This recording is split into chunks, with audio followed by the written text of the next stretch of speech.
আসসালামু আলাইকুম। Bangladesh supreme court, high court বিভাগ ঢাকা একটি নতুন নিউজ বিজ্ঞপ্তি প্রকাশ করা হয়েছে।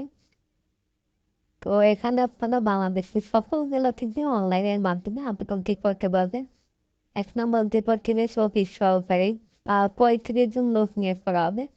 এখানে আপনাদের শিক্ষাগত যোগ্যতা উচ্চ মাধ্যমিক সার্টিফিকেট সমান পরীক্ষা উত্তীর্ণ এবং কম্পিউটার টাইপিং এর দক্ষতা থাকতে হবে। তারপর হচ্ছে মধ্যপুরী তথা অফিস সহকারী ৬ জন লোক নিয়োগ করা হবে। এটা আপনাদের মাধ্যমিক স্কুল উচ্চ মাধ্যমিক স্কুল সার্টিফিকেট বা সমমান পরীক্ষা উত্তীর্ণ এবং কম্পিউটার টাইপিং এ প্রতিনিধিত্বের দীর্ঘতি থাকতে হবে। ড্রাইভার ২ জন লোক নিয়োগ করা হবে। অষ্টম শ্রেণীর পাস বৈধ ড্রাইভিং লাইসেন্স থাকতে হবে। তারপর সুইটার ৮ জন লোক নিয়োগ করা অষ্টম শ্রেণীর পাস হলে আপনার আবেদনটি করতে পারবেন।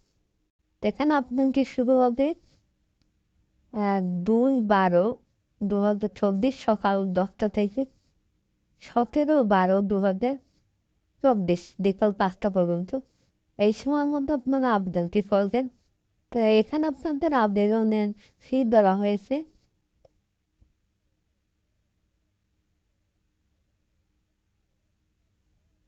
১ থেকে ২ নং পদের জন্য ১ থেকে ৩ নং পদের জন্য ২২৩ টাকা এবং ৪ নং পদের জন্য আপনার ১১২ টাকা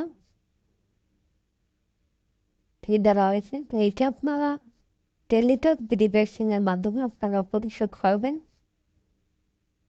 তো এই ছিল আজকের বাংলাদেশ সুপ্রিম কোর্টের নিয়ে বিজ্ঞপ্তি। ভিডিওটি ভালো লাগলে অবশ্যই লাইক এবং শেয়ার করবেন। এটা আপনারা আবেদন করার আগে নিয়ে বিজ্ঞপ্তিটি ডাউনলোড করে ভালোভাবে করে তারপর আপনারা আবেদন করবেন। তো ধন্যবাদ সবাইকে।